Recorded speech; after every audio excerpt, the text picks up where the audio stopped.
Je ne sais pas. Je ne suis pas sûr. Je ne suis pas convaincu. Peut-être. Bonjour et bienvenue sur votre chaîne Easy Peasy French.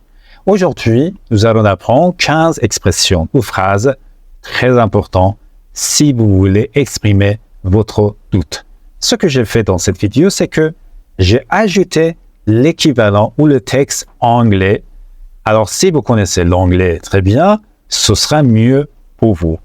Voyons, c'est quoi la première expression. La première expression pour exprimer le doute, je ne sais pas sûr. Je ne sais pas sûr, on utilise je ne sais pas sûr quand on a un doute, quand on n'est pas certain de quelque chose. Un exemple, je ne sais pas sûr si je vais à la fête ce soir. C'est-à-dire peut-être j'irai à la fête ce soir, peut-être non, peut-être je reste à la maison. Je ne sais pas sûr en anglais, ça fait I'm not sure. I'm not sure. Je ne suis pas sûr si je vais à la fête ce soir. La deuxième expression, peut-être en anglais, maybe. On utilise peut-être pour dire que on pense que quelque chose est possible, mais on a un doute, ok? Un exemple, peut-être qu'il va pleuvoir demain. Peut-être qu'il va pleuvoir demain. Ok, ici vous voyez que peut-être est utilisé au début de la phrase. Peut-être qu'il va pleuvoir demain. Est-ce que vous pouvez aussi donner d'autres exemples dans les commentaires pour savoir que vous avez bien compris ces expressions? La troisième expression, je me demande si. Je me demande, c'est-à-dire je me demande à moi-même. Si, c'est-à-dire est-ce que. On dit je me demande si quand on pense à quelque chose et qu'on n'est pas sûr. Un exemple, je me demande si Marie va venir à la réunion. Je me demande si Marie va venir à la réunion. Je me demande si en anglais ça fait I wonder if. I wonder if. Je me demande si Marie va venir à la réunion. Je ne sais pas sûr. La quatrième expression, je crois que. Le verbe croire ou penser, c'est-à-dire quoi? C'est-à-dire quand vous voulez exprimer une idée, mais vous avez un petit doute.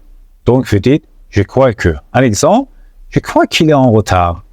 Je crois qu'il est en retard. Il est en retard, mais je ne suis pas tout à fait certain. Je ne suis pas à 100% certain. Je crois que, je pense que, en anglais, ça fait I think. Je crois que. La cinquième expression, je ne sais pas trop. Je ne sais pas trop. On dit je ne sais pas trop quand on a des doutes et qu'on n'est pas certain. Un exemple, je ne sais pas trop si c'est une bonne idée. Je ne sais pas trop si c'est une bonne idée. C'est la même chose que I'm not sure if en anglais. Je ne sais pas trop. La sixième, ça dépend. Ça dépend signifie que la réponse n'est pas certaine et peut changer. Par exemple, tu viens demain? Vous dites, ça dépend de la météo. Ça dépend de la météo. C'est-à-dire que s'il pleut demain, s'il neige demain, ok? S'il y a du vent demain, non, je préfère rester à la maison. Je préfère ne pas venir. Alors, ça dépend, ou ça dépend de, c'est une autre expression. En français, en anglais, ça signifie it depends on. It depends on. La septième, on verra. On verra. Vous savez que verra, c'est le futur simple du verbe voir. Voir, ok? On verra. On verra. Alors, on utilise ou on dit on verra pour exprimer qu'on va attendre avant de prendre une décision. On va attendre un peu avant de prendre une décision. Je vous donne un exemple. Tu vas au cinéma ce soir? Vous dites on verra. On verra. Peut-être oui, peut-être non. We will see. En anglais, c'est l'équivalent de on verra. La huitième, c'est possible. Faites attention, avec c'est possible, c'est un peu compliqué. C'est possible, it's possible en anglais. Alors, quand vous utilisez c'est possible que, après c'est possible que, il faut toujours utiliser le mode subjonctif. C'est possible qu'il soit déjà parti. C'est possible qu'il soit déjà parti. Soit, c'est le subjonctif du verbe être. C'est-à-dire, je ne peux pas dire c'est possible qu'il est parti. Il faut dire c'est possible qu'il soit parti. La 9e. J'hésite ou j'hésite entre. Le verbe hésiter, c'est-à-dire douter, c'est la même chose.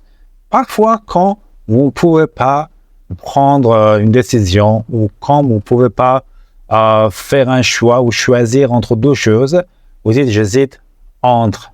J'hésite entre aller au cinéma ou rester à la maison. Je ne sais pas si je veux aller au cinéma ou si je veux rester à la maison. J'hésite ou j'hésite entre. Un autre exemple, vous allez dans une boutique de chaussures, le vendeur vous propose 2 chaussures, noires et blanches. Alors, vous dites que moi, j'hésite entre les chaussures noires, les chaussures blanches. Toutes les deux sont jolies, mais je ne peux pas choisir en fait entre ces 2 chaussures. J'hésite entre. La 10e, c'est quoi? Je ne crois pas. Je crois, je ne crois pas, c'est la même chose. Je ne crois pas, par exemple, tu penses qu'il viendra? Je ne crois pas. Je ne crois pas. C'est-à-dire, je ne suis pas certain. Tu penses qu'il viendra? Je ne crois pas. Je n'en suis pas sûr. Je n'en suis pas sûr. C'est-à-dire que, ici, on c'est quoi? On, c'est un pronom. Alors, au lieu de dire que je ne suis pas sûr de ceci ou cela, au lieu de ça, vous utilisez en. Je n'en suis pas sûr. Par exemple, je n'en suis pas sûr, mais je pense que le magasin est fermé. Je n'en suis pas sûr, mais je pense que le magasin est fermé, surtout pendant les week-ends dans certains pays comme en France. Normalement, pendant le week-end, les magasins sont fermés. La 2e, j'ai un doute. Un doute. J'ai un doute signifie que je n'ai pas certain de quelque chose. I have a doubt about something en anglais. I have a doubt.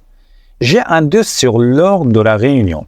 J'ai un doute sur l'heure de la réunion. C'est-à-dire quoi? C'est-à-dire que je ne sais pas si la réunion sera organisée à 3 heures de l'après-midi, à 2 heures de l'après-midi, à 10 heures du matin. J'ai un doute. J'ai un doute sur. J'ai un doute sur l'heure de la réunion. La 13e, je ne suis pas convaincu. Je ne suis pas convaincu, c'est utilisé quand vous voulez exprimer que vous avez des doutes sur quelque chose. En français, en anglais, on dit I'm not convinced that. I'm not convinced that. En français, je ne suis pas convaincu. Un exemple. Je ne suis pas convaincu que ce soit la meilleure solution. Je ne suis pas convaincu que ce soit la meilleure solution.